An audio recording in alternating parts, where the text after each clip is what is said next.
Hey guys, this is Merrick Ishtar coming to you not live, pre-recorded in the middle of my coronavirus bunker. Here today to bring you another game and chat video. This one is very important to me. You could probably tell by the title about what I'm going to talk about, which is Majora's Mask, one of my favorite games and one of my favorite Zelda games ever made. I want to apologize first, saying that I don't have gameplay, because I don't have a ROM or an emulator of the game, because if I probably did, I would be streaming it by now, or a capture device, I should say, too. But this game is very near and dear to my heart, and it honestly gets me through a lot of bad times that happen, because it is an uplifting story, and it really shows us, the game shows us that we can make a difference in whatever situation or world that we're in. I, once again, wish I could show gameplay to go along with my 12-year tale, but this is the story of Majora's Mask, my 12-year journey of playing through the game and completing it, as well as why it's my favorite Zelda game, and nothing will ever change that. So, I first started playing Majora's Mask when I was around 5 years old. It's a little cliche to sort of say that thing, but it's a true story nonetheless. I got it with the one Zelda pack that came with every GameCube that came out at the time. You know, the one with the the Wind Waker demo, Majora's Mask, Zelda 1 and 2, and Ocarina of Time. I was scrolling through the games. Literally, I could tell you my thoughts on what happens when I first discovered it. I came to a point where I see the Zelda 1 logo. I'm like, it's a shield. I don't click on it. I see Zelda 2, The Adventure of Link. Don't know what the fuck Link is. Move on. Ocarina of Time. I see a guy on a horse. I said to myself, boring. And then I scrolled over one more time, and I discovered Majora's Mask. I see Link holding the Goron's mask over his face. I see the Skull Kid just kind of standing there in a red silhouette, and it intrigued me. 5-year-old me is just like, oh, what the hell is this? You know, like, you see these weird characters and you're just like, enamored. That's just, you know, how I guess we work. We see something we like, we gravitate towards it immediately. So, I start the game, and I have no fucking clue what the hell I'm doing. You know, you gotta run through the Lost Woods chasing after Skull Kid after he steals your horse. But that whole big cutscene at the beginning caught my attention. Just watching the intro video with, like, you know, Clock Town looming underneath the moon, and Skull Kid just, like, you know, staring up at the sky, you know, ready to bring the moon down. Me not knowing anything about this, I'm just like, okay, you know. I press start, I get the game going, and, you know, you get introduced to the first cutscene where Skull Kid steals your horse from Link as he's wandering through the Lost Woods. The cool thing about it is that, once again, you don't know what the hell's going on. You just got you basically got Grand Theft Horse, and you're like, oh shit, what do I do? You know, you chase after him, and you get thrown into Termina through the tree. And the creepiest thing about it, too, is that, like, as soon as you get through, you're turned into a Deku scrub, and I'm just like, you know, complete 180 out of here. So, you know, you gotta make the best of the worst situation. I played through the game, I'm going through, and I even counted the Happy Mask Salesman, and, by the way, I should say, back then, when I was like that, I didn't want to read the story. I just wanted to, you know, fight the Skull Kid. That's, you know, that's what kids do and shit like that. You know, you want to fight the bad guy. And you know the bad guy so far is the Skull Kid, because he kind of stole your shit and all that crap, right?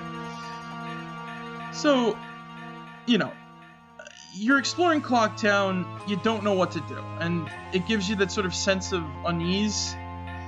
Like, I remember when I first got the moon to fall, because I didn't understand the 3-day cycle. I didn't understand there was a clock or anything like that. It was 5. What the fuck can you do? You know what I mean? Like, you're just kind of, like, playing the game and hoping something happens. Like, I played, like, shit like Crash Bandicoot and, like, Star Wars and shit like, and Mario Brothers back then, where all you had to do was, like, jump and go left or whatever the fuck, or go straight, or blow stuff up. You don't really you don't really do much puzzle thinking or how to get out of the situations like that. And it was a nice touch to experience that sort of thing. For the first time, that is. Now, I basically lasted for 3 days, and then the moon came crashing down. I didn't know what the fuck to do. I should say that I was playing this at a family member's, like a sort of family friend, or like family, like my grandmother's relatives. Obviously, they're related to me, but you know, we had to leave around the time I died, and I did the 3-day cycle like I don't know how many times, like 5 times, and I didn't know what the hell to do. I did the bomber. I sort of did the bombers thing. And I remember, you know, we packed the GameCube up in the car, and we were going home, and I just wanted to play the game again, but I had to go to sleep because I think it was like school the next day. So, you know, every so often I would try to play the game, and I never could get past Clocktown, and I wanted to know more. I always wanted to know more, and I'm just like, what the hell do I do exactly here, you know? So, you know, I put the game down for a little bit. I said, maybe I have to play Ocarina of Time, or the one before it with the knight. And, you know, nevertheless, I did get stuck in that too. However, I've had family members help me with that. I would play through the game, I don't know how much, because I remember playing it at a family member's house, and my 2 cousins helped me play through the game. This is Ocarina of Time, I should say, and they helped me get farther in Ocarina. Like, I got far on my own, but, like, they helped me get farther than where I got. Like, they helped me defeat Goma and everything like that. But I got farther in Majora's Mask. I got farther in Ocarina of Time. Majora's Mask still kind of loomed there. Because I wanted to play, you know, it was just interesting. I wanted to play it and I wanted to know more. Like, I was enamored by Clocktown, and I kind of got to know the layout and everything like that, just to see, you know, the little park with the like, you know, what the hell is that thing? The slide, and then you get to see, like, the bomb shop and all that. You get to know all of, like, the town, pretty much, like, how to get to the sewers and all that. And eventually, I believe I was 6 or 7 when I started playing the game for realsies. Like, you know, I kind of understood how I do the puzzles and shit like that. So I said to myself, all right, let's do this. And I remember playing the game, getting through Clocktown for the first time. And it was kind of like an amazing thing that I'm like, I made it. I couldn't believe I made it outside the fucking wall. And I'm like, I didn't know there was more game. I tried going to, like, you know, the snow mountain. You can't get in there because the icicle blocking it. You could go up the Akana Road, but you can't get over, like, the things. There's a few jumps you gotta make with Epona. I didn't know how to get the horse. And I remember running out the time and going to, Romani Ranch, and seeing the horse there. And I'm like, oh, how the hell do I get the horse? And I'm like, oh, man, you know, I really wanted the horse. I wanted to get all over the place, because I didn't know what the hell you had to do first. I wasn't trying to pay attention. All I knew was that, like, you know, put the code, you get the thing, you become human, and then you're able to leave the town. So couple of 3-day cycles later, I say, all right, wait, let's go up Swamp Road. And I get that beautiful cutscene with the Skull Kid realizing, you know, being, like, you know, a lonely, sad, and, like, you know, then he just got, like, lonely, sad, and cold, and just afraid. He discovers Tattle and Tail, and, you know, they all just keep each other warm, and they become friends. And it's a beautiful scene, because considering the juxtaposition of what he does to you and all that shit. So I continue on into the swamp, and, you know, I'm always getting stuck with this. I honestly think I got beat or I got close to beating Ocarina of Time before I even finished Majora's Mask. But like I said, Majora's Mask still loomed in my head. I remember around the time I got to the Fire Temple in Ocarina of Time was when I first started going into the Woodfall Temple from the Deku Palace. The Deku Palace, like I said, the music just kind of blew me away with all this shit. Like, everything just sort of sets up this world in a nice and realistic and beautiful rustic way. Deku Palace and just Woodfall in general was a fun area because, you know, you got to see Kaepora. Gaebora, you know, if you, once again, when you play Ocarina of Time back to back with this, it's like, oh, hey, I remember that. I remember that too. And it's all of like, you know, it's all of like this wow factor. Like, oh man, I know you too. And then like, then you play, and then you go back to clocks. I was like, wait a minute, you're from Ocarina of Time. You're from Ocarina of Time too. And it's like, your mind pieces things together. And I remember the time I made it to the Woodfall Temple. Like, the inner, like, getting deep inside of it, adventuring around, and trying to get to the end. I got stuck fighting the gecko without the bow. That was a horrible, horrible time, and I really don't want to, like, try to relive that shit. But, in all honesty, it was fun either way. So, once again, you know, I had to restart the temple, and around this time I was getting deeper into Ocarina of Time 2, and I made it to... By the time I made it to, I think, the Water Temple, was that after the fire? I don't even fucking remember Ocarina of Time. I don't really care about Ocarina of Time. Majora's Mask is what we're here to talk about. Point is, I eventually did manage to get the bow. I figured it out. I think I watched, like, Chugga Conroy's Let's Play of it. I forgot when that was, but I watched someone's, like, Let's Play of it. I know Chugga Conroy did one later or something like that, but I watched someone's Let's Play and I found out, oh, I gotta go in here, beat the turtles, and get the bow and shit like that, or you gotta fight the Lizard Man. And I beat the Dynafoals, get the bow, and I'm just like, you know, I managed to defeat the gecko and I get the boss key, and I'm like, oh shit, I gotta fight the boss. And that boss, the puzzle before the boss room was stupid. When I was a kid, I'm like, what do I do? I got there before the 3-day cycle ended, but I got in the boss room. I managed to solve the puzzle with the fire and the pillars and shit, and I started fighting Uldoa. And Uldoa was fun. Like, Uldoa, like, you know, fucking jumping around like some, like, tribal warrior stuff. And I'm like, yo, I got my grandma to come check this out when I was fighting him, and I'm just like, yo, I'm like, Grandma, look, I'm fighting the boss. I made it to the boss. And at that time, my game was in I think it was a game. I forgot it was a GameCube or the Wii at this point, but I forgot, man. But it was in my mom's room. So me jumping around for joy, fighting Uldoa, in my, like, just like, you know, jumping for joy, fighting Uldoa, and it's just like, look, I'm fighting him, and it's just like, you know, I beat Uldoa for the first time. Out of sheer luck, I don't know how. Like, I shot him with the arrow, and I got him, and I got Oath to Order. And I'm just like, yo, what the fuck? So, I beat Uldoa, and I'm just like, okay, we get Oath to Order. I'm like the 4 giants, and I get introduced, and I'm just like, what the fuck? So, what is my reaction to all this? Obviously, what the fuck, but, you know, I don't understand. So, but I got the bow, and I didn't know what the hell I got to do there. So I put down the game for a couple of years, so I do try to pick it up, but, like, because a little while later, I got a little more consumed with, like, the modernish gaming scene. Never really looking back about it, but around the time I tried to replay Majora's Mask, I literally tried to play it while playing on Xbox Live, because I wanted to talk to friends while doing it. That was a bad habit.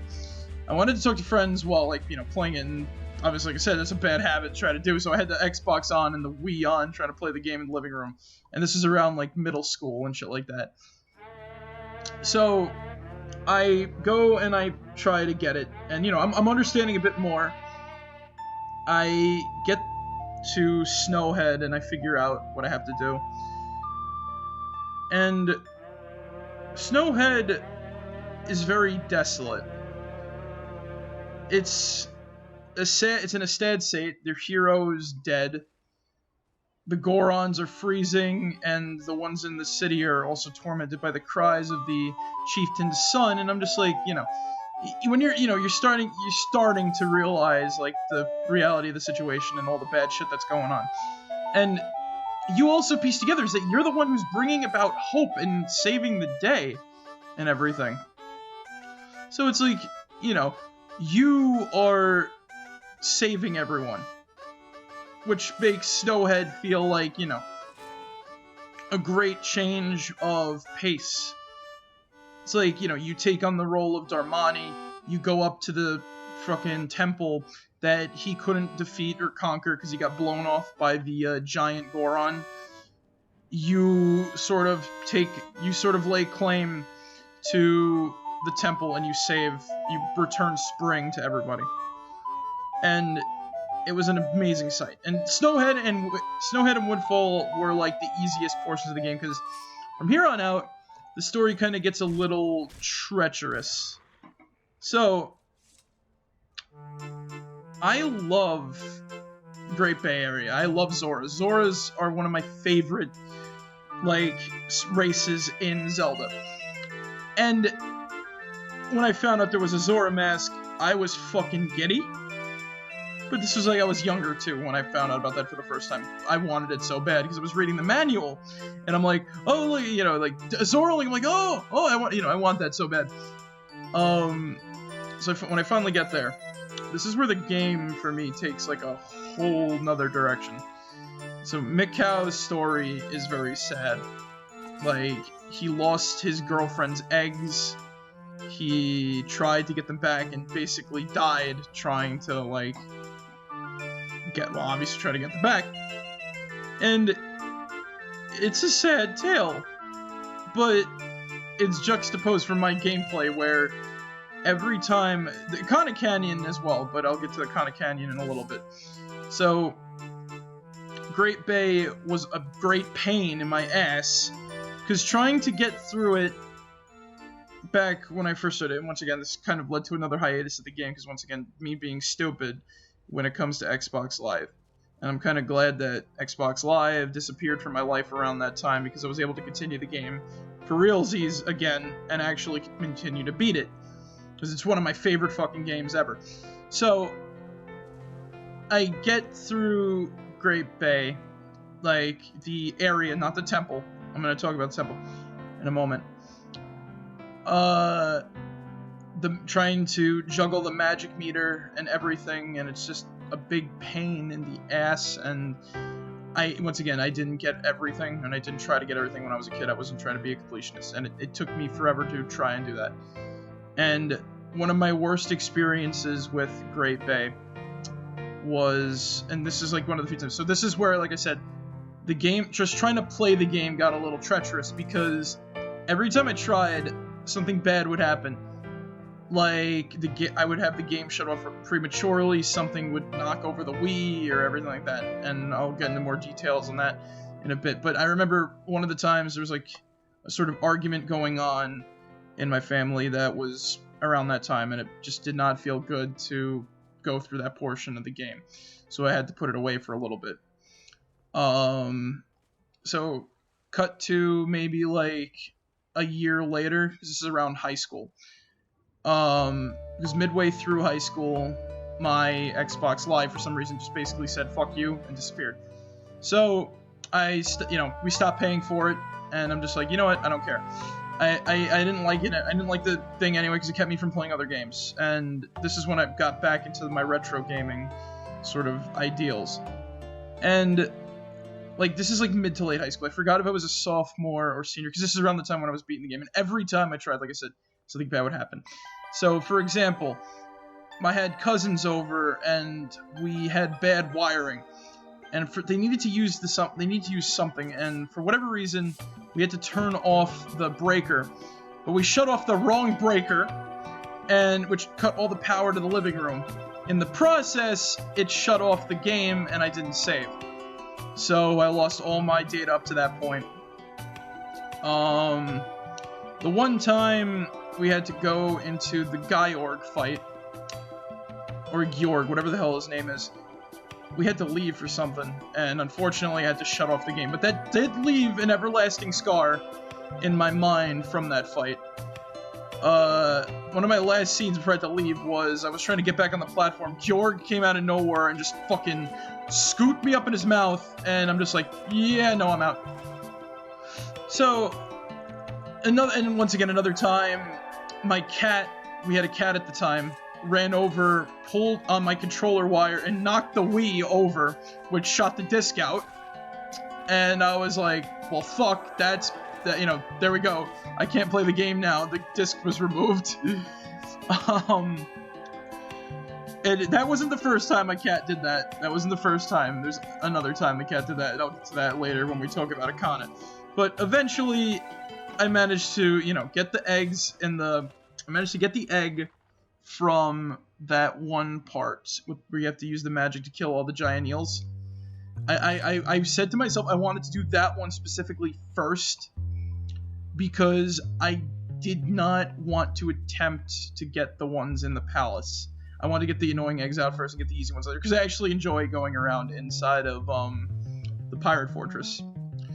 And this was where my strategy kind of like fucked up. I didn't know the stone mask helped me greatly in that portion. So that's when I found out about Shiro. And like I said, this is around the time when I discovered like people who played the game, and I was watching it, and I was, you know, kind of taking mental notes on how to do stuff. But you know, when you're a teenager, retention is kind of like shitty. So you're just kind of, well, retention is just shitty in general. But you know, you don't pay too much attention. You know, the notes could be off, etc., etc. Not every piece of information that you can get is extremely valid too. So I remember I went to Shiro at Akana. I got the stone mask and I went back, and I was actually managing to get through the pirate base. It was easy, and I love fighting the Gerudo pirates. It honestly, now that I'm an adult and I think about that area, I was like, I have a feeling that someone at Nintendo, like when they were having like some sort of like session where they were talking about what they should do with the game, I have a feeling that someone thought, let's have a Gerudo mask or something like that. But, you know, I have no clue. Because that would have been funny to have, too. Like, you know, you have all of the races from Hyrule. Like, you know, you got the Gerudo, too. You got Gerudo, and then you got Link. That would have been, you know, I don't know. It would have been weird, but honestly, I have a feeling that someone was like, tossing around that idea, maybe. But that's a story for another time. Point is that, like, I was getting through the fortress, fighting, and I was enjoying every moment, and then I get the hook shot. And then I'm just like, oh, because I knew about the hook shot. I was just like, oh yeah. Once you get that hook shot, the freedom is real. Like, everything you do is just open to you. So, you get the hook shot. I remember doing the spider houses after that, and I went to Great Bay. Well, I know, I forgot which spider houses I did, because I was going around doing all this stuff. Like, did Romani Ranch, because you got to do Romani Ranch again, but you know, you do all the stuff, and you basically just win. And I was like going through Great Bay now, and Great Bay, just the song to get it was great, new wave bossa nova.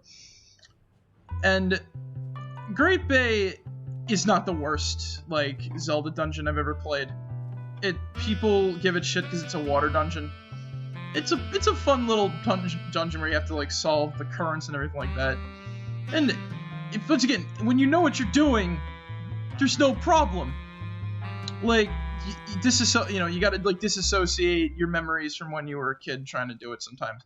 But I remember playing through it and loving every minute of it, and I still do whenever I go to Great Bay whenever I go to Great Bay in my subsequent playthroughs. Just that music, that droning, like, ba-dum, bum, ba-dum, bum, bum.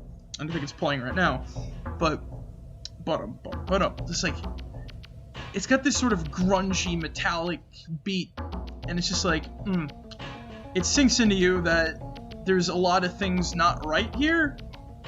Like, you have to fix everything.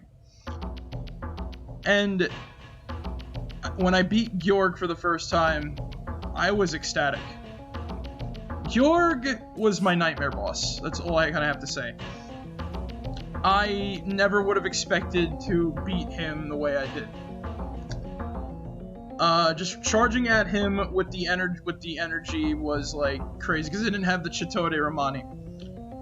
And when you kind of beat Georg, nothing really changes, like, does it, in that area. It's not, like, the storm subsides, but, like, you know, there's still Skullterra and, like, monsters in the water and shit like that.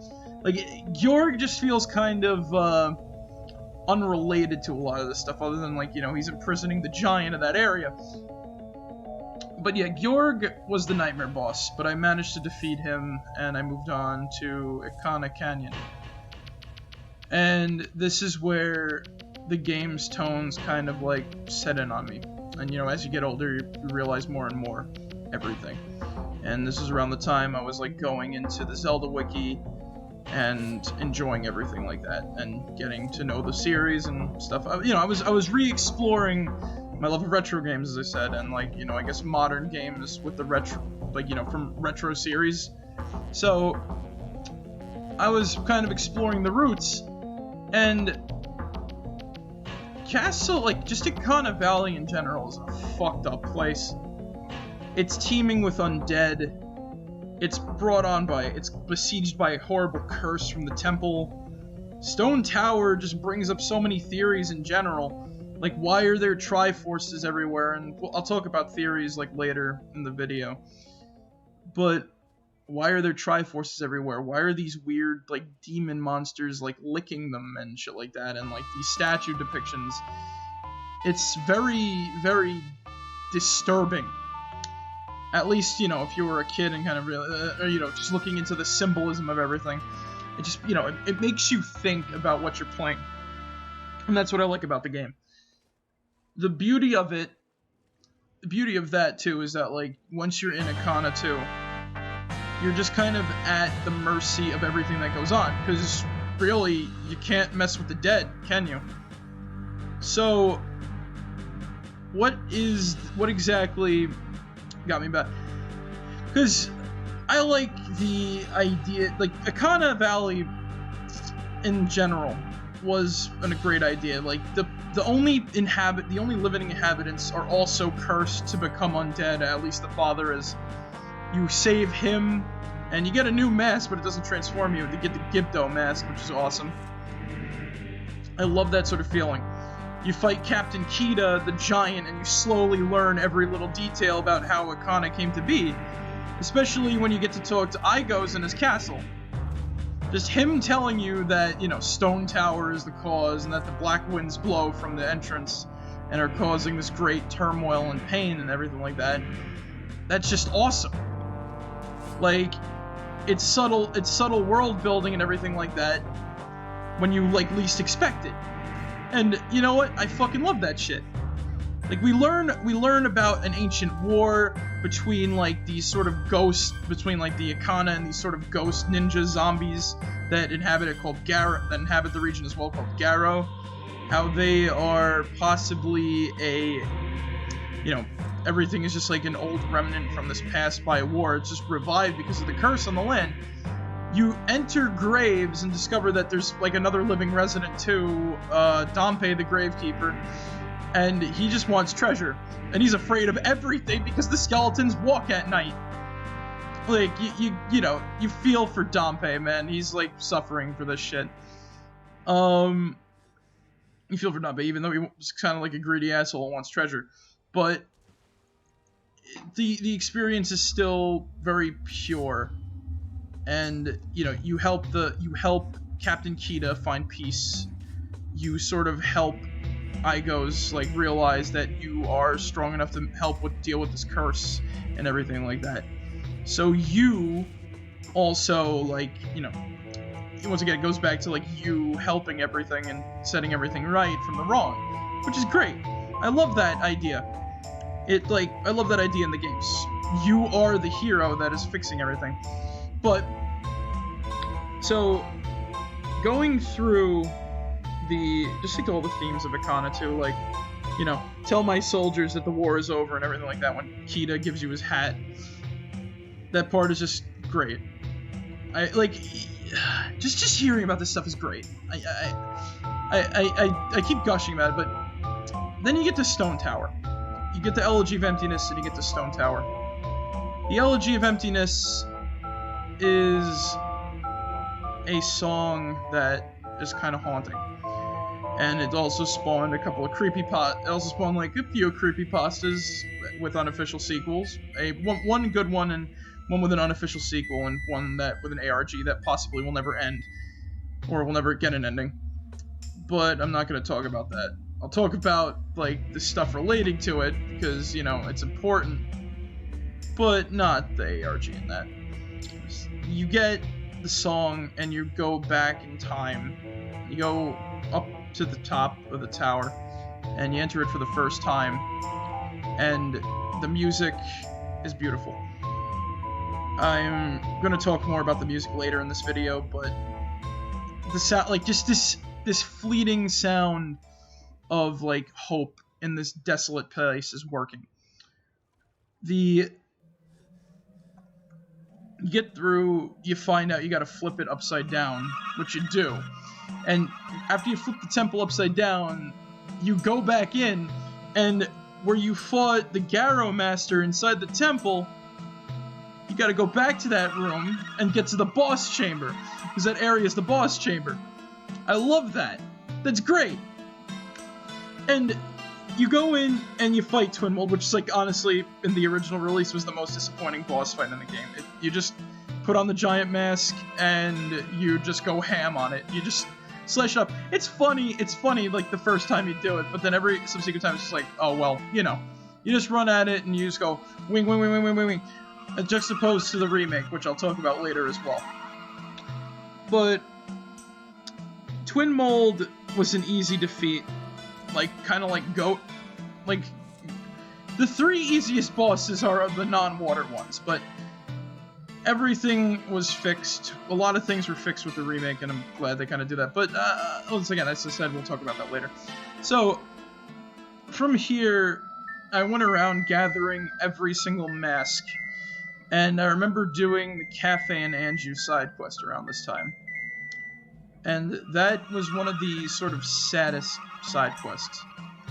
A man and wife being basically separated by unfortunate means. All because the Skull Kid is feeling like a dickbag that day. It's a great side quest. You have to, like, help them reconnect by basically mailing letters between them. You discover that Cafe is this kid wearing the Keaton mask that you see in the opening area of Quacktown. And you have to help him retrieve his stolen wedding mask from Sakin, the thief who steals the bomb bag lady's bag of bombs in the first night.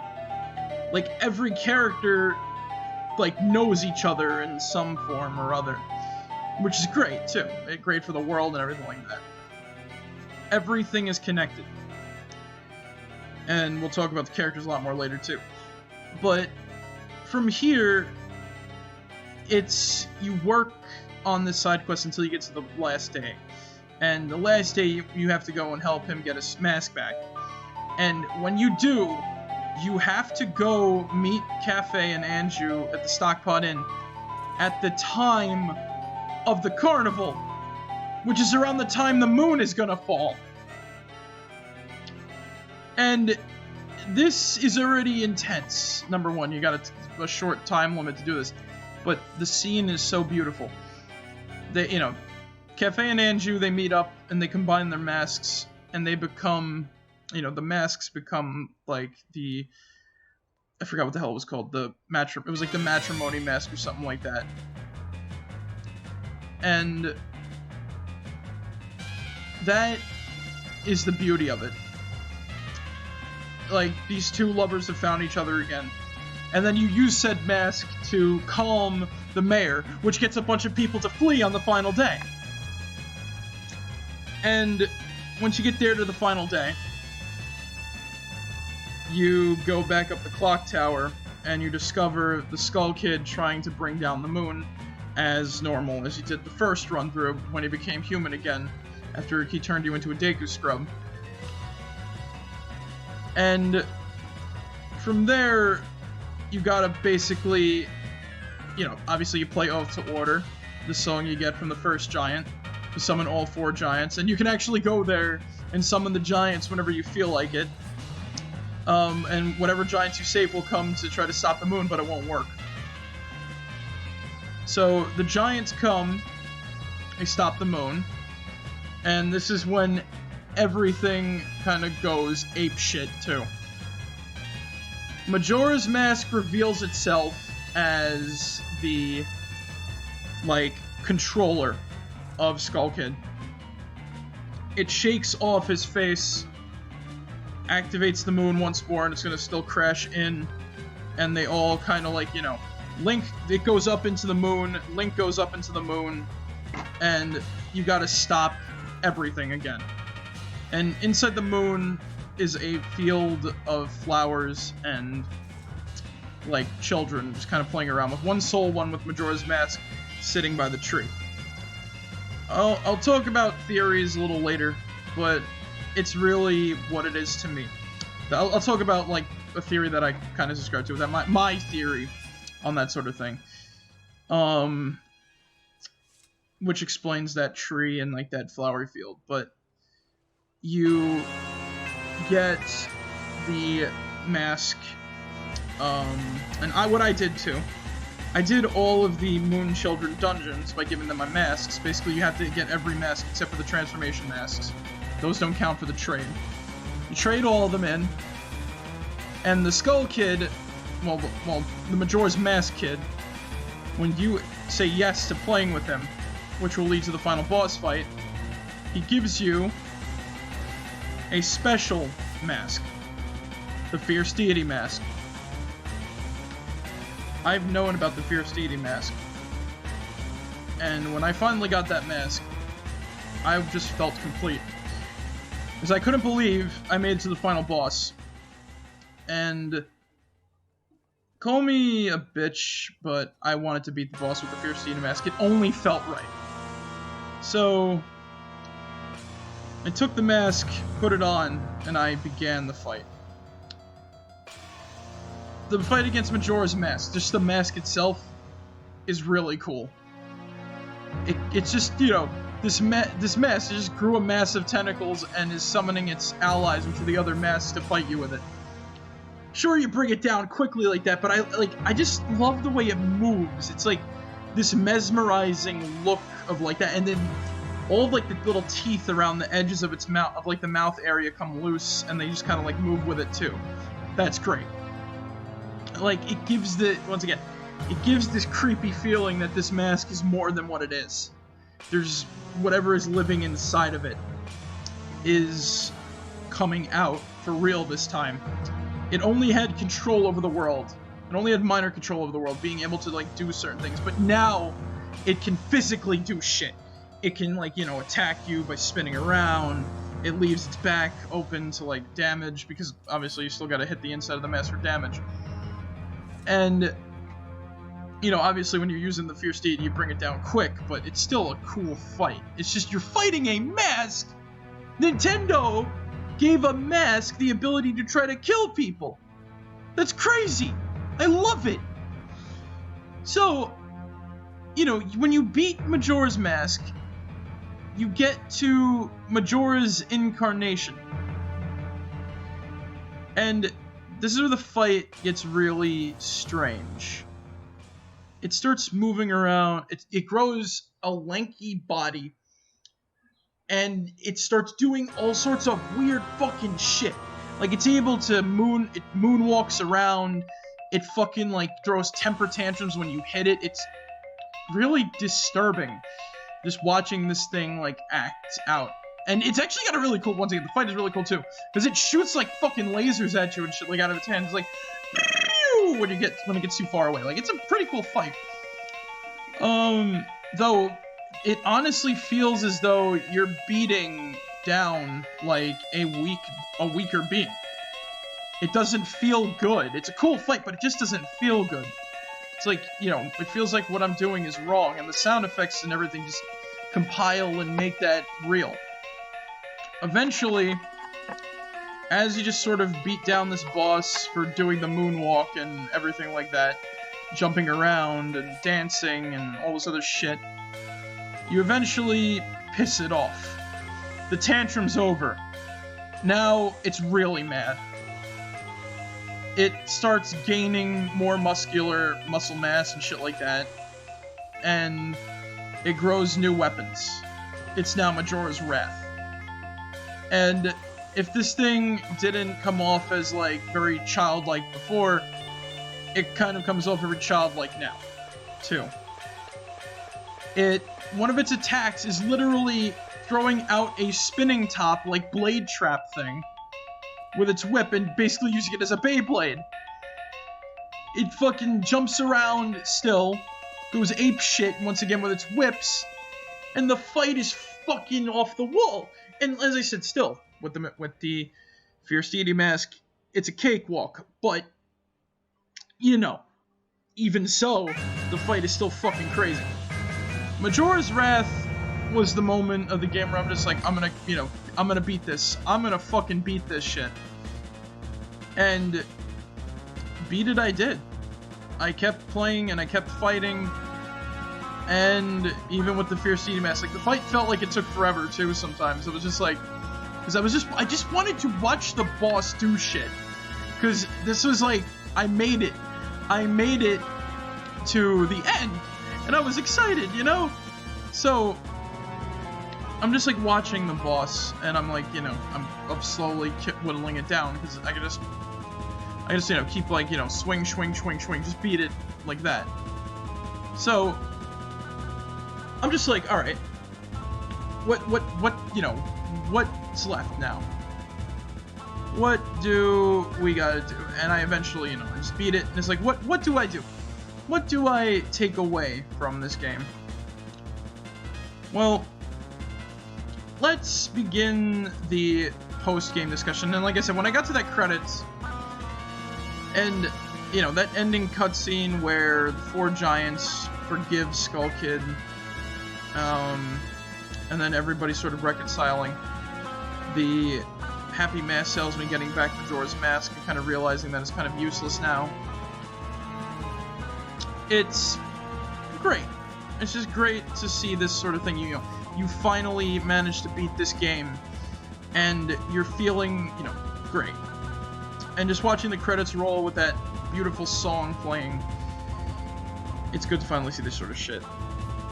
Well, where do I move on from here? Talking about the general game, the game in general and shit like that. Let's start by talking about the music, because music is sort of the gateway to the soul, I guess. The coolest thing about the music is that you sort of experience a weird sort of experience, like, I don't know what to think. Like, the new like, there are old tracks from Ocarina of Time in it, and there are new tracks in there as well. And the new tracks pretty much exemplify the, like, how good the music is. Like, Clocktown's theme is great. I love it. You can't go wrong with, you know, you can't really go wrong with it. Then, Clocktown's theme, like, and it just slowly changes. Like, you experience Clocktown in 3 days between the end of its, like, you know, between the start of when everybody's getting ready to experience the, you know, Carnival of Time, and everybody's all upbeat. It's all normal. People are, like, you know, performance troops are practicing in the streets. People are, you know, carpenters are going crazy building, all the shops are open, all of, like, the games are open. It's, you know, it feels good. That music is just, like, happy. The second day, it sort of ramps down a little bit perked up because of the sound of, you know, because of rain and everything like that going on. And then the third day is just desolation. But from there, we move on to, once again, feel-good attitudes. So, what exactly, so, like, you know, from there, we got all of the area sound the exact same. Like the da-na-na-na, and they're all kind of quiet after you beat the stage, or they carry Termina Field's theme. So that's already good. And Termina Field is a good song too.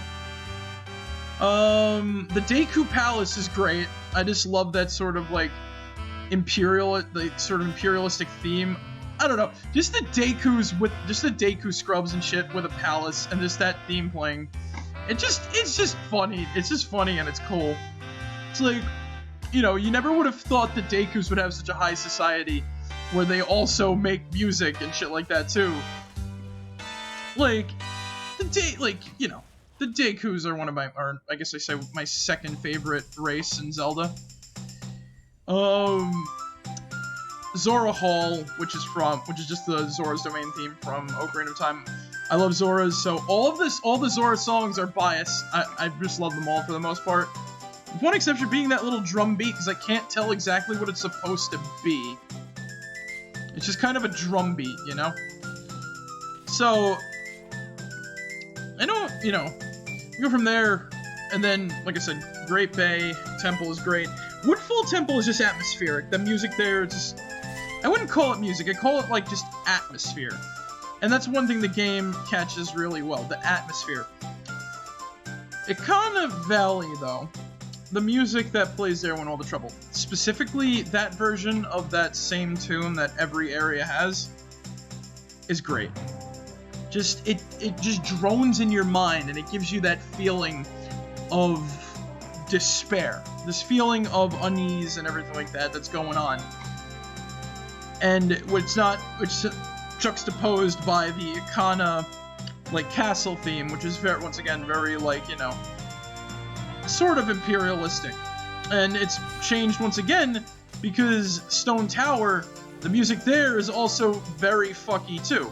Where it's just like, oh shit, like, you know, this is like, we're desolation now. We're gonna, you know, we're not gonna win. We're gonna lose. But you got the little flute track going, little ocarina, basically like cheering you on. It's like I said, a light shining in the darkness. It works. It just works. It kind of gets in your brain, and it just kind of like gives you that good feeling, you know? Like everything's gonna go alright. Goron's Lullaby was great. Like, that's one of the only few songs that once again, atmospheric music is literally just, almost the entirety of, whatchamacallit, Snowhead, especially the temple. But, you know, Goron City is fine for what it is. I'm not, like I said, I'm not the biggest fan of that. I prefer the Goron music from Twilight Princess, because the theme there is good. Really good. I don't know, I just like the extra beats and everything like that. It sounds nice.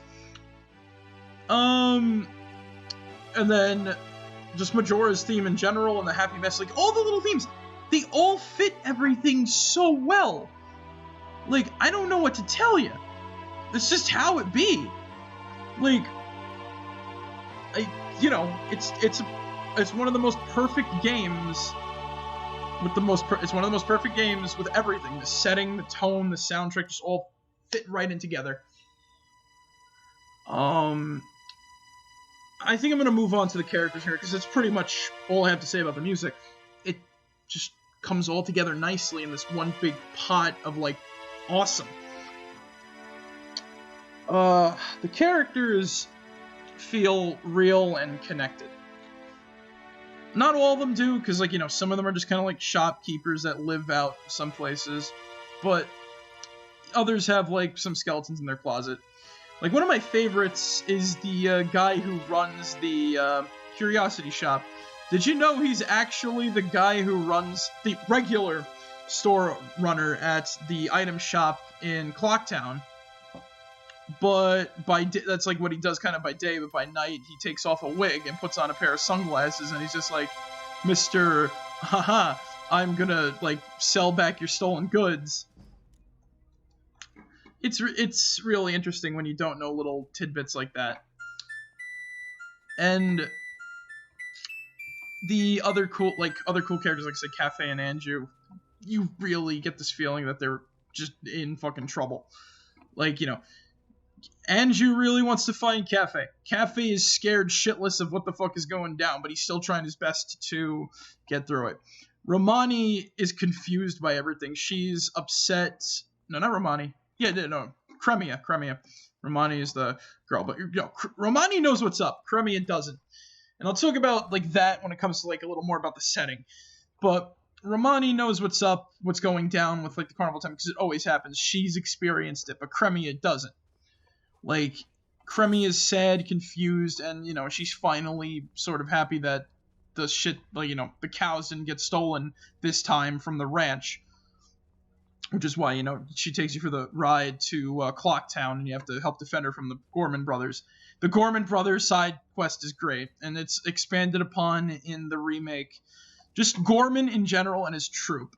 That story is sad, and it works well with the song that you learn there. My favorite being the, the Ballad of the Windfish, which sounds nothing like the Ballad of the Windfish from, what the hell is that game? Link's Awakening. Shit, I really gotta brush up. But I gotta think about my thoughts more when it comes to this sort of thing. But this is my personal thoughts on this. It's just from my heart, talking about this sort of stuff. And when I gush about one game, it's hard for me to think about another game. So, and that was that's another great tune, Ballad of the Windfish. But you know my thoughts on the music. But Cremia, the Gorman brothers, in the Indigo Goes, just all their character interactions, it feels great. And you feel bad for Lulu when you find out, Mikau's dead. She lost her eggs. She can't speak anymore. And her offspring carry on her duty.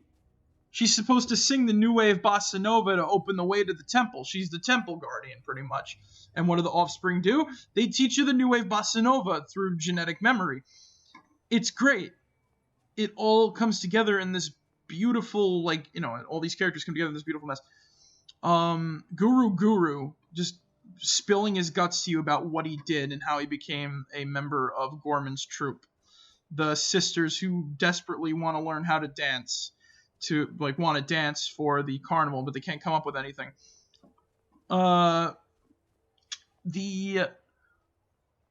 Goron, the Goron chieftain and his son. That was sad, where you kind of have to, you go and you find out that he froze in the middle of the lake out on Snowhead, and you unfreeze him with the hot spring water, and you tell him about how his son's been crying and weeping and everything like that because he's not there, and he tries to teach you the song that'll help him calm him down. But he can't do it. He can't remember everything. And he plays you the first, 6 parts, this sad little tune. And I'm like, oh, man. And that part, I wish it was a rip of that, just like that. But because his drum beat makes it sound, interesting, too. Every little bits of the song mixed together in this nice little way. But that story's sad.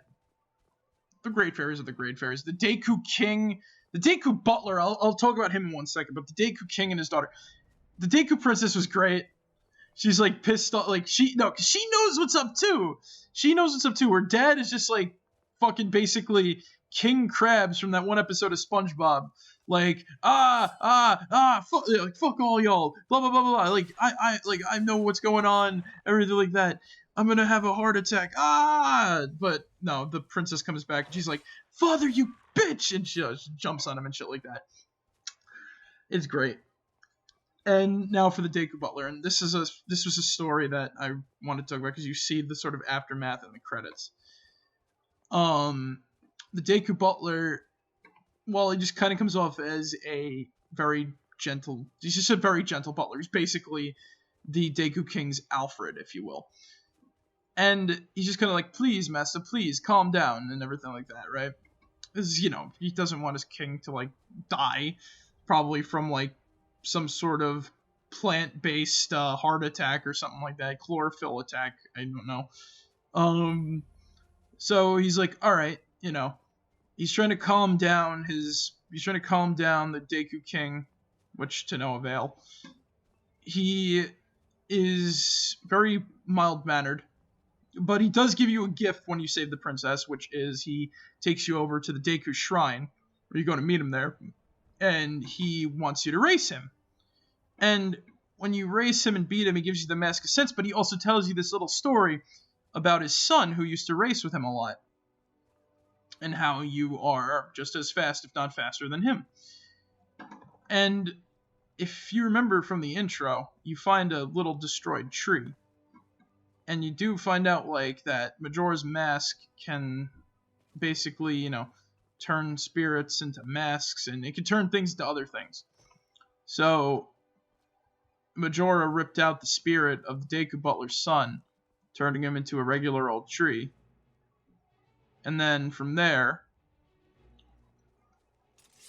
he was rooted into the ground. And in the ending, you see the Deku Butler discovering this, and he is weeping over the tree. And it's better seen in the remake, because it's clearly obvious that he's crying about it. But, you sort of see this, and, you get the connection of, oh my god, the tree was his son the whole time. What doesn't help, too, is that, like, the music in general that's playing at this point, it's very, very, it's like, because the musical tones change, and it goes from, like, happy to sad and everything like that, because they're, it's a game that teaches you that not every part of an ending is going to be happy. There's always going to be a question that's either unanswered, or it's going to be answered in a way you won't like. And what helps that, too, is how human the characters are. Grog is another personal favorite, because he doesn't want to evacuate without knowing that the chickens will become, like, perfectly well-behaved animals. You have to step in with the Bremen mess that you get from Guru Guru to help teach the chickens to, be, what the hell, well-behaved. And as a caveat to that, they quickly grow up into adult cuckoos. I love, like, little bits like that. Like, it's to show that, like, they're now, like, well-behaved little chickens, and it's adorable to see the little chicks bounce around and, like, go in line with, like, you, and you lead them around. And Grog, it's like you said, and a lot of the characters are simple, but they work. Tingle and his father, that's another good one, where he still loves his son despite not agreeing with what he's doing. It's a beautiful little scene. And he gives you a heart piece too when you give him a photo of him. It just ties all, like, the little things together, and stuff like that is really cool. So, setting and tone really kind of get the game right.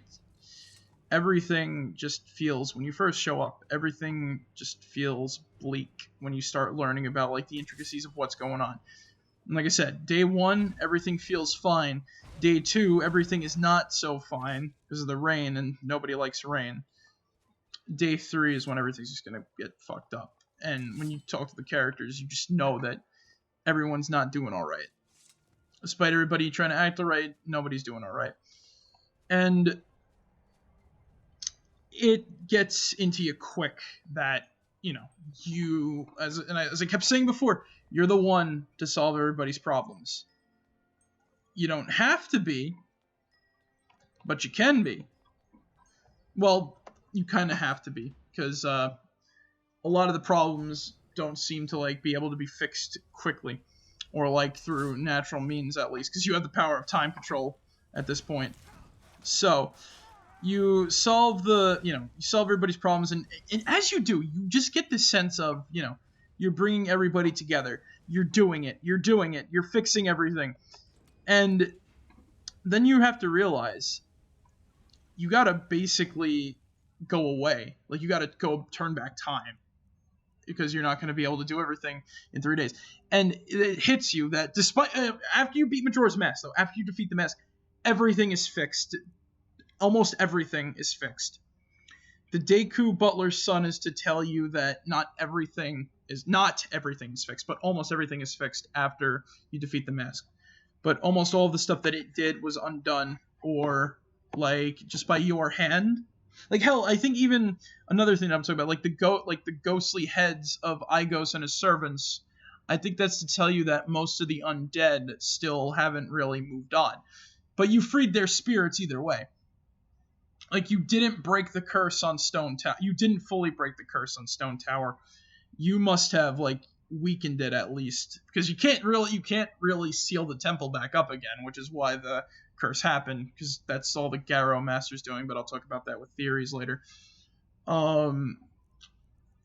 You like beating Majora's Mask fixes most of the problems that it caused, but not what other people caused, and obviously you can't bring back the spirit of someone who's basically deceased at this point and possibly trapped in a mask, stuck in Link's inventory now. So you obviously like Deku's brother's not supposed to be the wake up to that. It's like, oh, we fixed everything, but did we? No, we didn't. So the Deku. So going on from there, and then like I said, you can't always fix every mistake that happened in the world. So you fix most of the problems that happen, and you have to go back time. You have to turn back time, and from there it's just like, well, wait, why do I have to turn back time? Like, oh, you're running out of time. You need to, because if you don't, then everything's gonna die. Like, you see everything just sort of feeds back into it. And just little story and gameplay stuff that I love from it, too. Like, them, and just that whole little story and character connections, like the Gorman brothers. Like, the Gorman brothers and the Gorman troop, as I said before. Little story bits like that just set the tone well. The Gorman brothers don't want Chateau de Romani to get to the city, and they're just businessmen. And then here's the thing, I only realized this recently too, because I'm currently playing through the game right now, and I beat them, and after I beat them, they didn't show up for the final day. They weren't there. Either they fled, or because I shot them with a bunch of arrows, they didn't want to, they were either too injured, or maybe they didn't make it. I have no clue. But that whole side quest with them and the Goron, them and the stuff, the milk and all it, that's also, because there's even things that are out of your control. And there's even things that are out of your control, or Majora's Mask control, that have to be solved by something else. Which, once again, in the ending proves that Romani is now preparing for the next Carnival of Time when they show up again. And that whole side quest is great. It just puts... That whole side quest in general is just great with its tone. It combines all these other cool things like aliens and Zelda. They really know what they were doing when they made this game. Moving on from there, I'm just going to talk about general stuff about the game. The way it sort of mixes elements together. The previous, the tone. Oh yeah, and I should say the tone from every area feels good too, in terms of what they're trying to go for. Not every area is a feel good attitude, man. No, you feel a sense of dread when you make it to Great Bay. You feel a sense of sadness when Mikau accepts death and he moves on as a spirit, and you got to take his role for him. Darmani has already accepted death, but his spirit is restless because he feels as though he's failed in his death, which is why you have to cleanse his spirit, which is why you have to cleanse his soul to help him. The Deku Palace is in general anger and pain.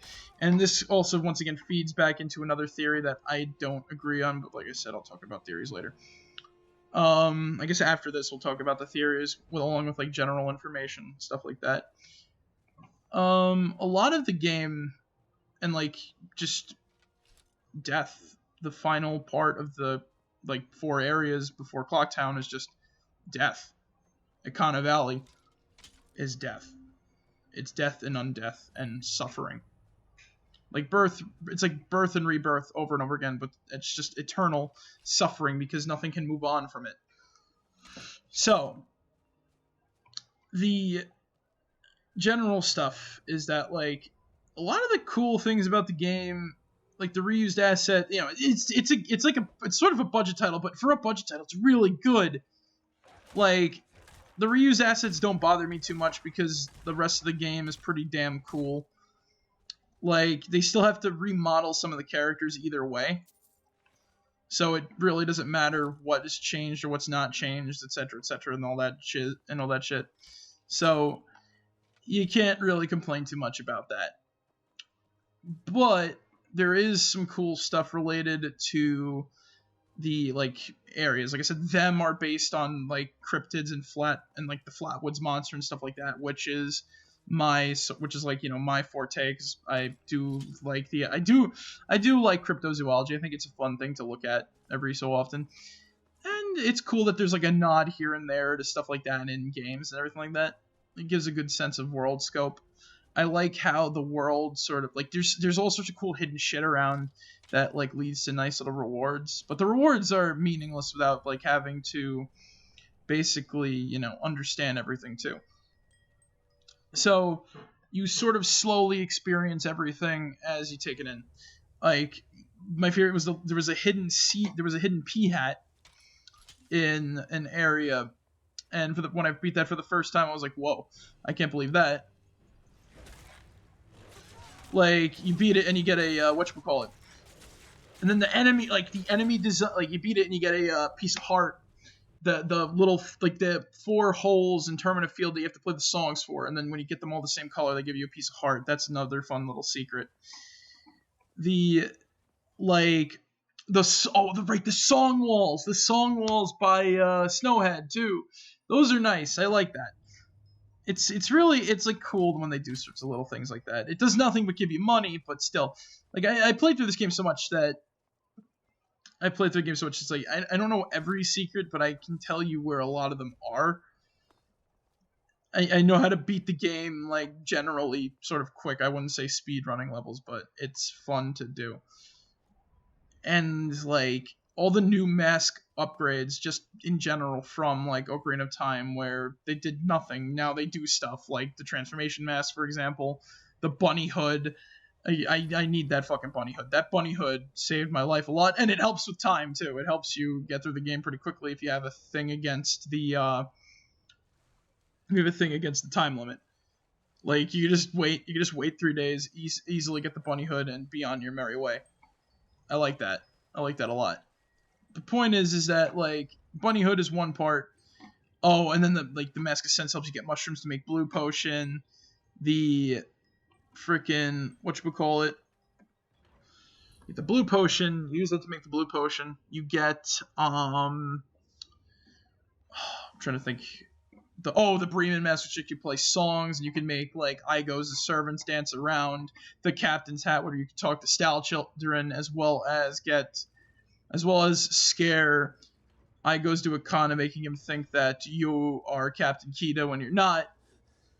But he realizes that you're not Captain Kita, and he will, like, leave you alone. No, he'll still attack you. He won't leave you alone. He realizes, wait a minute, you're not my commander. You're not getting away with this at all. And, yeah. Oh, right, when you get to talk to the stupid little Keatons with the Keaton mask, and you do, like, a little trivia, that was fun. I love doing that. Granted, I don't know every single trivia answer off the top of my head. I still fail at some of those sometimes, but still, it's cool that that's there. It gives you a little bit of, extra thought, and you earn a heart piece from it too, which is pretty damn cool.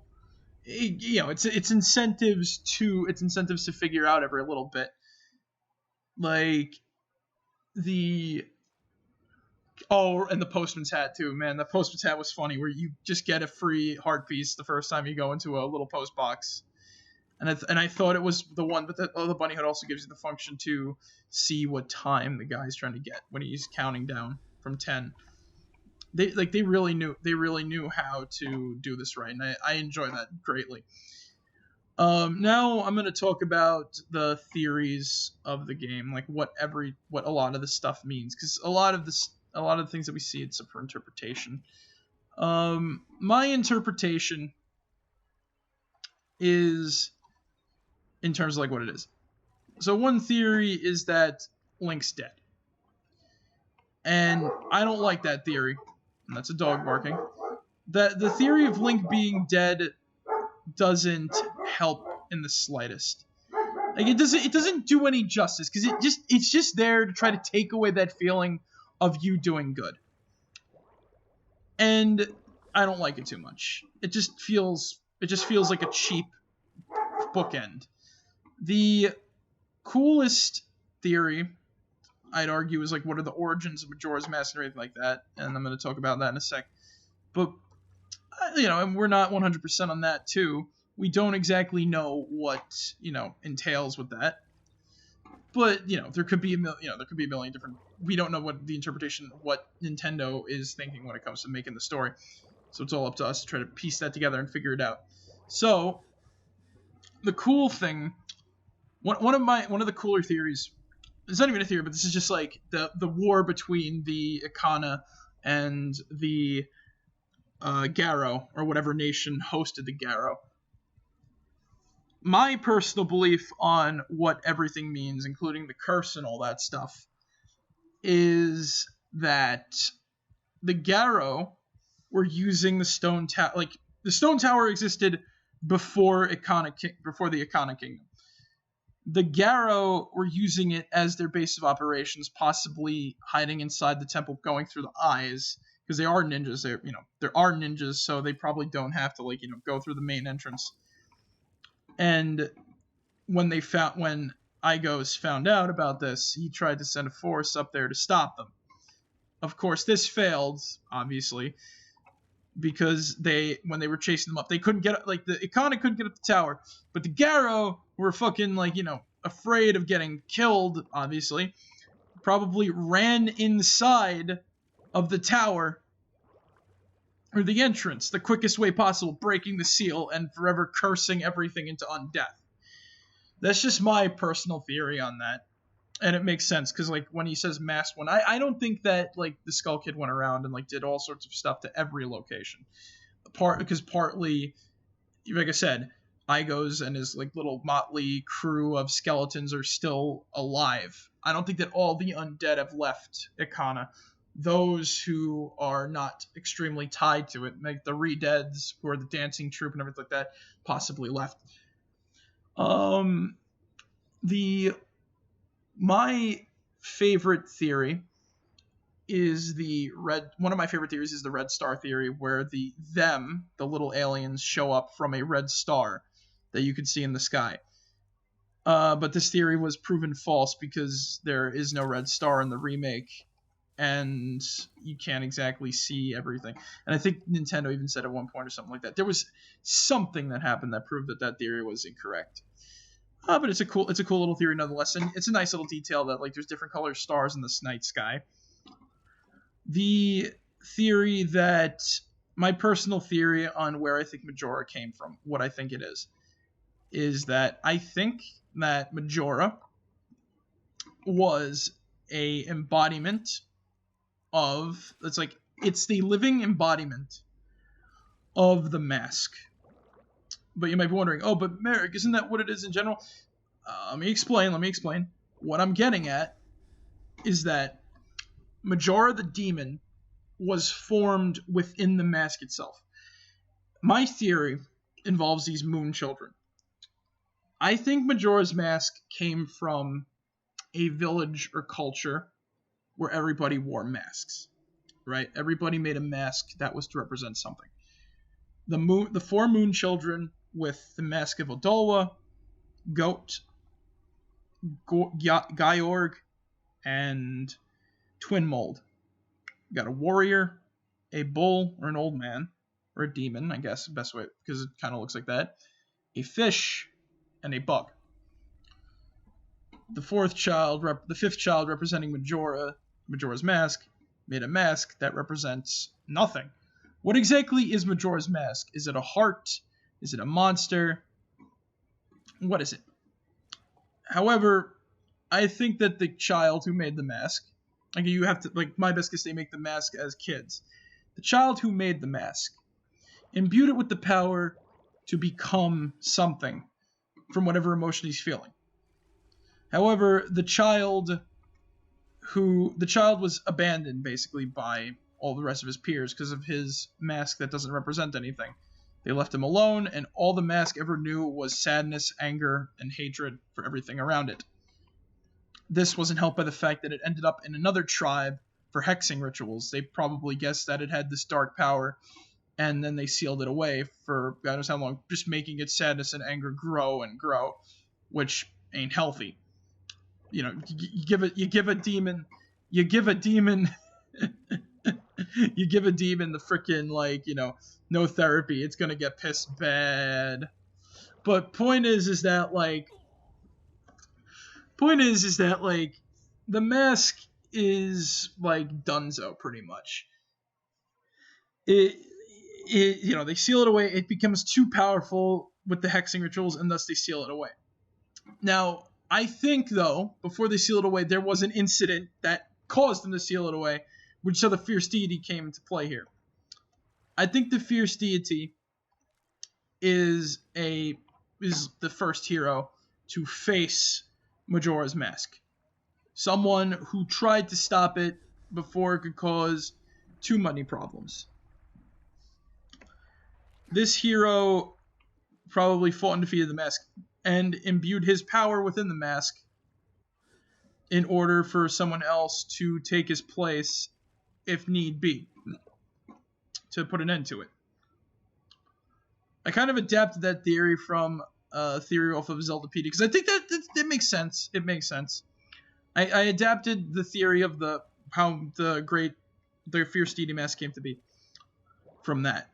But the kids being like representation of a culture that used masks, it seems like an interesting interpretation, because why would there be this whole thing unless we're going into the subconscious of Majora's Mask and everything like that? Now, another theory is that Termina is just a world made of memories brought on by Majora's Mask. I don't think so. I don't know if that... I think it might be an official thing, and I don't like that. If that is official, I don't like that. I think that's just kind of like, once again, just trying to be like, oh, it's making everything meaningless then. You know, Link could just walk away and let Termina be destroyed. Like, you know, it's giving worthless meaning to everything.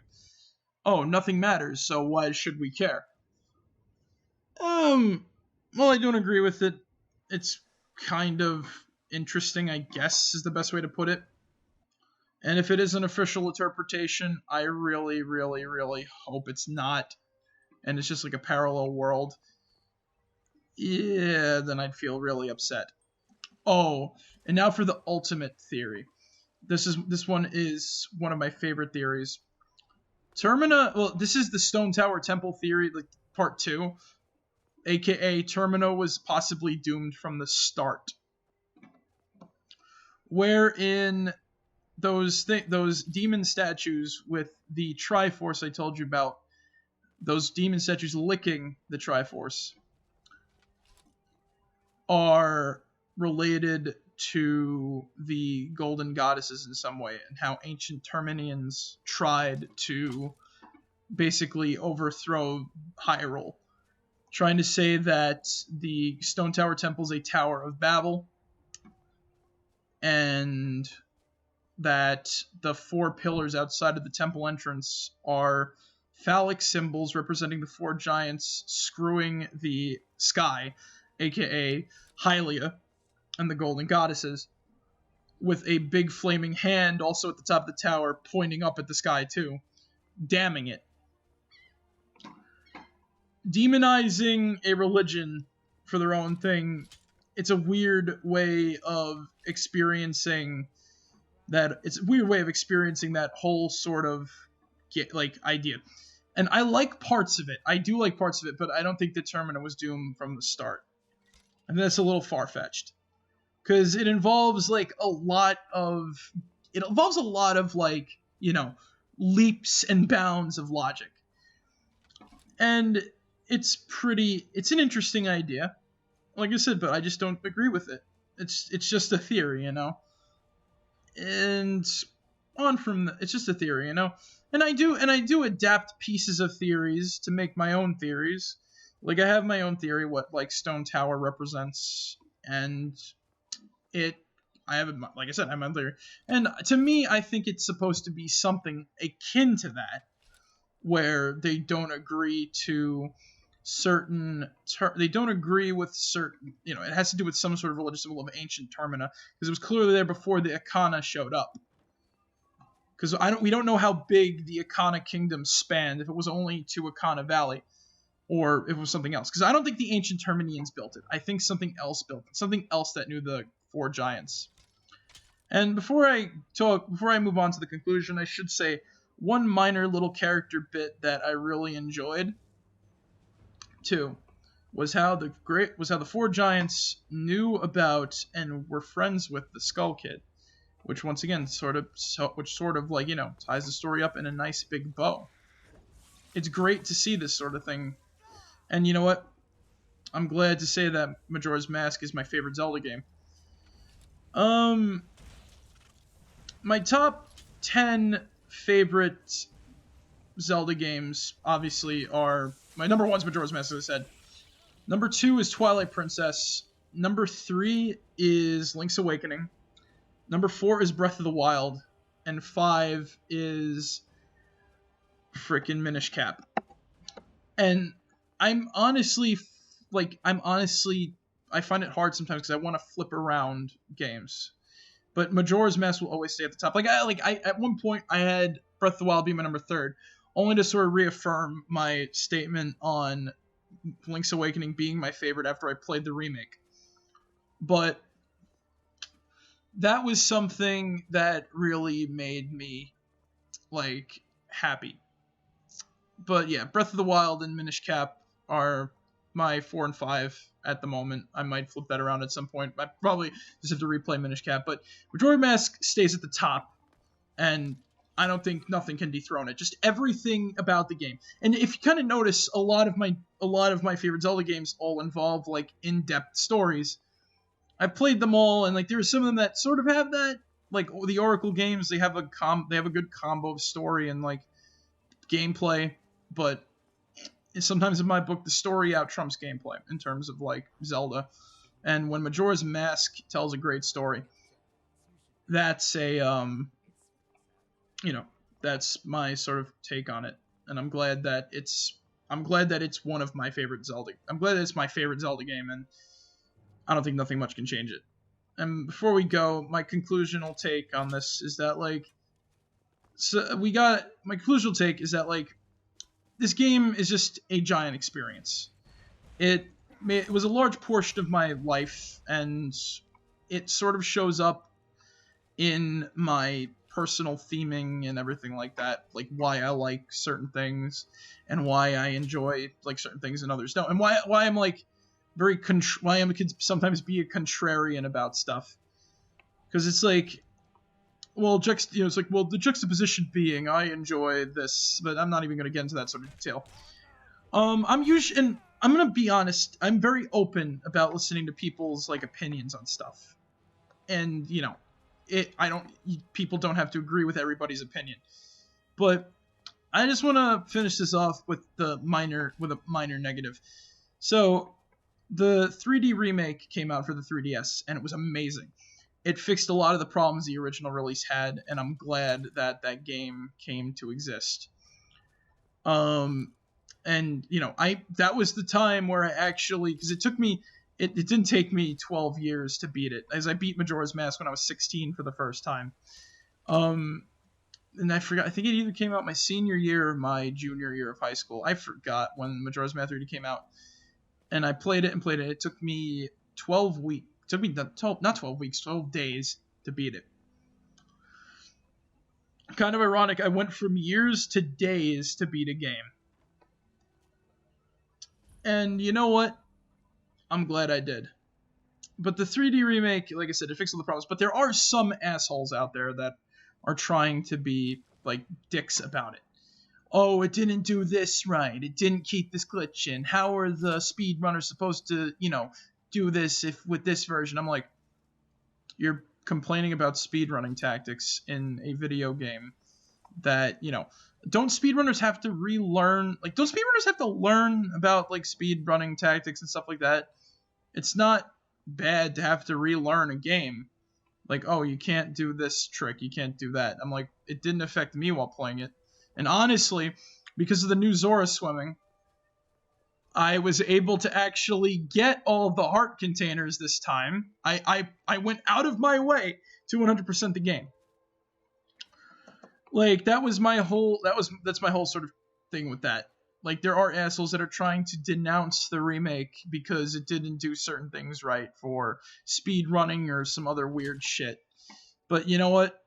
I don't fucking care. That's just plain wrong to get mad at a game for that, for like one minor thing like that.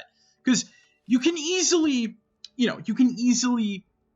discover new tricks. It's like all practice. Isn't speedrunning all practice and everything like that?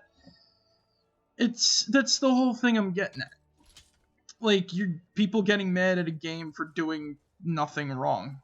And I'm sick and tired of that sort of shit. So, I hope nobody thinks less of me because of that sort of thought. But I just wanted to get my thoughts and opinions out on Majora's Mask and its remake and my personal experience with it and how I grew up with that game and how it sort of makes me feel and think about good times, bad times, and how we are the ones to make a change in everything. The game sort of reaffirms that to me.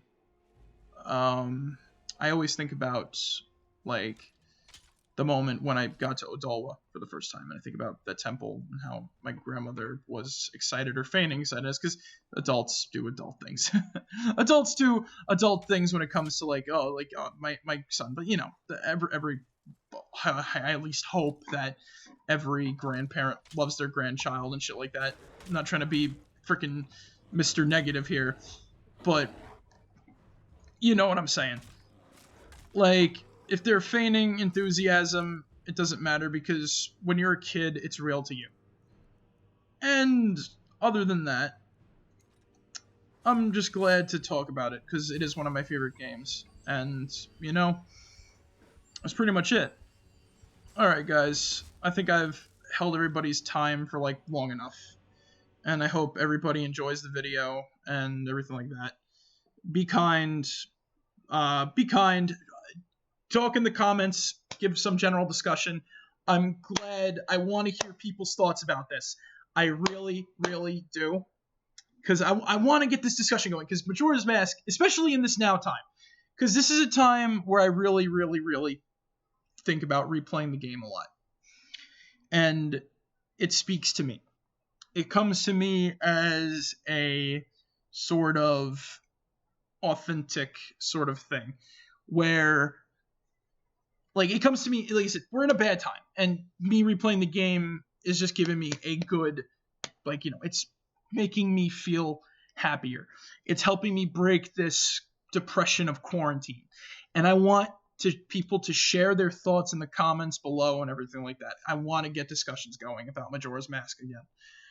I want people to think and have a good time, and I hope that this video can help people understand my thoughts, and everybody can discover their own enjoyment from it, or talk about their experiences with Majora's Mask and everything like that. All right, guys, like I said, any comments, leave them down there. Say hi if you want. Don't say hi. Talk about whatever you want to talk about. Majora's Mask, Zelda in general. I'll be there to chat. Tonight we're going to be streaming Fallout 3 later. And I'll catch you all later, guys. Merrick, out. See you guys.